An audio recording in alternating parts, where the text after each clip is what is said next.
नमस्कार, सबा शाहिद शेख के साथ चार का चक्रव्यूह देख रहे हैं आप। नेता हो या अपराधी, आतंकी हो या जिहादी, जो भी गलत करेगा वो चक्रव्यूह के चक्र से नहीं बचेगा। उनके कारनामों को एक्सपोज करूंगी, पूरी डिटेल में इनके गुनाहों की फेहरिस्त खोलूंगी। तो चलिए बताते हैं आज के वो कुछ नाम जो चक्रव्यूह के चक्र में आ गए। वो है अखिलेश यादव। दूसरी खबर में बात मौलाना की।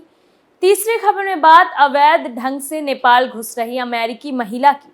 चौथी खबर में बात आईएसआई एजेंट की। सबसे पहले बात अखिलेश यादव की। एनडीए में शामिल होने के बाद सुभाषपा के अध्यक्ष ओम प्रकाश राजभर लगातार अखिलेश यादव पर तीखा हमला कर रहे हैं। राजभर ने घोसी उपचुनाव में एक जनसभा को संबोधित करते हुए अखिलेश पर जोरदार हमला किया और कहा कि अगर उन्हें सफाई नहीं पहुंचाया तो वो भी असली माँ बाप की औलाद नहीं। दरअसल राजभर के इस बयान पर अब डिप्टी सीएम केशव प्रसाद मौर्य की प्रतिक्रिया सामने आई। सफाई पहुंचाने वाले बयान पर मौर्य ने कहा कि राजभर ने उनके साथ काम किया है। संभल पहुंचे केशव प्रसाद मौर्य ने जब ओम प्रकाश राजभर के बयान को लेकर उनसे जब सवाल किया गया तो उन्होंने कहा कि राजभर ने जो कहा उस पर उन्हें कुछ नहीं कहना है।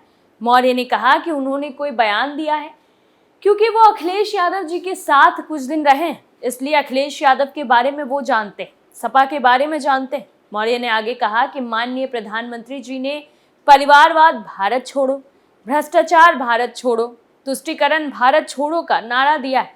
उस नारे के सिलसिले में मैं मानता हूं कि सपा समाप्तवादी पार्टी बनेगी। सपा का उत्तर प्रदेश में सफाया होगा। केशव प्रसाद मौर्य ने सपा पर निशाना साधते हुए कहा कि यूपी में सपा अब समाप्तवादी पार्टी बनेगी। 2022 में जनता जनार्दन से धोखेबाजी करके वो 100 से ज्यादा सीट जीतने में कामयाब हो गए, लेकिन मुझे पूरा विश्वास है कि 2027 के जब चुनाव आएंगे तो 2017 के आंकड़े से नीचे सपा रहेगी और 2024 में तो सपा का यूपी से खाता नहीं खुलेगा। दरअसल ओम प्रकाश राजभर इन दिनों घोसी उपचुनाव में बीजेपी प्रत्याशी दारा सिंह चौहान के पक्ष में जी जान से चुनाव प्रचार में जुटे हुए हैं। इस दौरान एक जनसभा को संबोधित करते हुए राजभर ने दावा किया कि सपा के नेता उनके बीजेपी में शामिल होने से परेशान। उन्होंने कहा जिस तरह से सपा ने सुभाषपा को धोखा दिया उसका ब्याज सहित उन्हें लौटाकर अगर सफाई नहीं पहुंचाया तो अपने असली माँ बाप का बेटा नहीं। राजभर ने कहा कि सपा को घमंड था कि ओपी राजभर को खत्म कर देंगे, लेकिन अब खत्म होने की बारी सपा की है। दूसरी खबर में बात मौलाना की। उत्तर प्रदेश के कानपुर में नाबालिग बहनों को अश्लील फिल्म दिखाकर छेड़छाड़ करने के आरोप में ट्यूशन पढ़ाने वाले मौलाना को गिरफ्तार किया गया है। आरोपी की पहचान मौलाना आमिर के रूप में हुई। आरोप है कि मौलाना आमिर ट्यूशन देने के नाम पर मासूम लड़कियों को अश्लील वीडियो दिखाकर उनसे छेड़छाड़ करता था।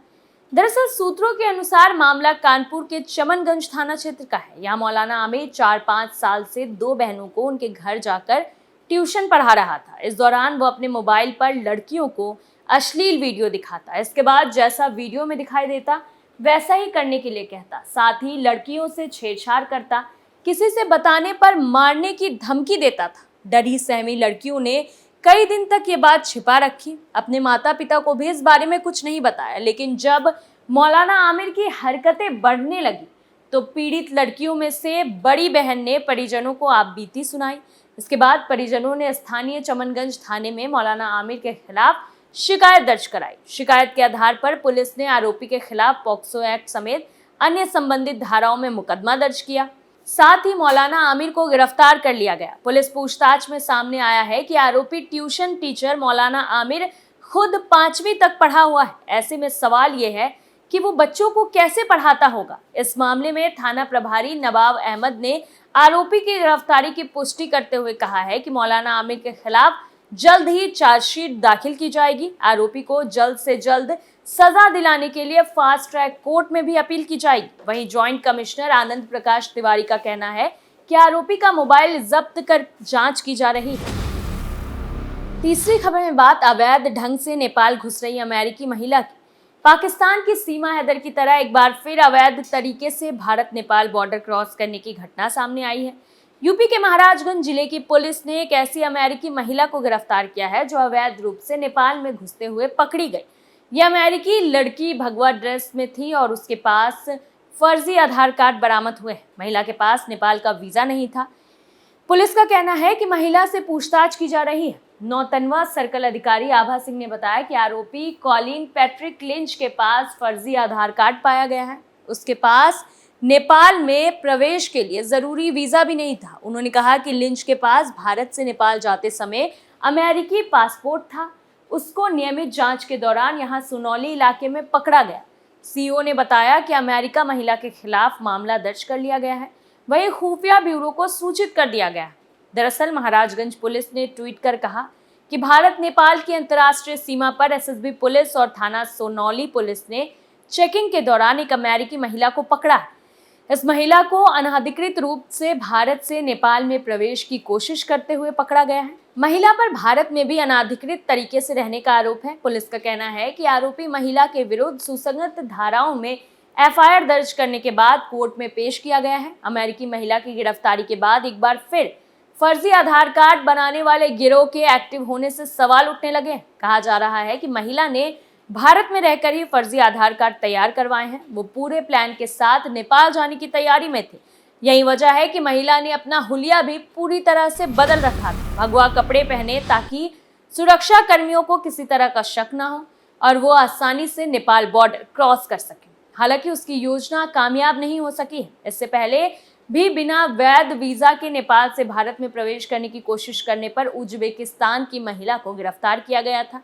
ये महिला नेपाल से सुनौली शहर में घुसने की कोशिश कर रही थी। भारत नेपाल बॉर्डर पर स्थित सुनौली दोनों देशों के बीच एक ट्रांजिट पॉइंट है। सुनौली चेक पोस्ट अधिकारी आर मजूमदार ने बताया था कि दिलवर रखीमुवा 31 नियमित जांच के दौरान गिरफ्तार किया गया था। उसके पास भारत में प्रवेश करने के लिए वैध वीजा नहीं था। मामले में एफआईआर दर्ज की गई है और खुफिया ब्यूरो को सूचित कर दिया गया है।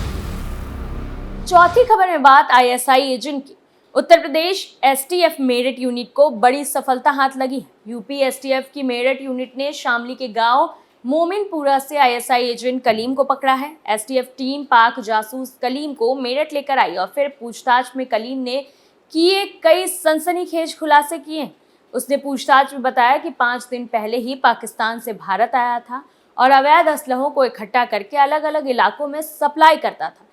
इसके अलावा एसटीएफ की पूछताछ में पता चला कि कलीम हिंदुस्तान में जिहाद फैलाने और मुस्लिम युवाओं का ब्रेन वॉश करता था। आतंकी दिलशाद उर्फ मिर्जा उर्फ खालिद हाफिज से वो व्हाट्सएप पर चैट करता था। पाक जासूस कलीम सेना और सुरक्षा बलों के फोटो पाकिस्तान भेजता था। फेल विमान का फोटो भी पाकिस्तान भेजा था और एसटीएफ ने उससे फर्जी आईडी पर लिए सिम के साथ 2 मोबाइल, उर्दू में लिखे काफी पेपर और कई दस्तावेज बरामद किए। यूपी एसटीएफ ने 16 अगस्त को शामली क्षेत्र में आईएसआई आतंकी संगठन से मिलकर एक आपराधिक षड्यंत्र के तहत अवैध असलहों को एकत्र कर भारत देश की एकता, अखंडता, संप्रभुता और सामाजिक सौहार्द को विखंडित करने और भारत की आंतरिक और ब्रह्म सुरक्षा को क्षतिकारित करने के प्रयास में बड़ी घटना को अंजाम देने वाले शातिर अपराधी को गिरफ्तार किया है। वहीं इस पाक जासूस कलीम के पास से कुछ सामान भी बरामद हुआ है, जिसमें 2 mobile phone, 5 work WhatsApp chat message और फोटोग्राफ की छाया प्रति, 5 वर्क उर्दू भाषा के लिखे प्रिंटेड पेपर की छाया प्रति और 5 वर्क हिंदी अनुवाद पेपर भी मिले। फिलहाल के लिए 4 का चक्रव्यूह में इतना ही। देखते रहिए कैपिटल टीवी उत्तर प्रदेश। नमस्कार।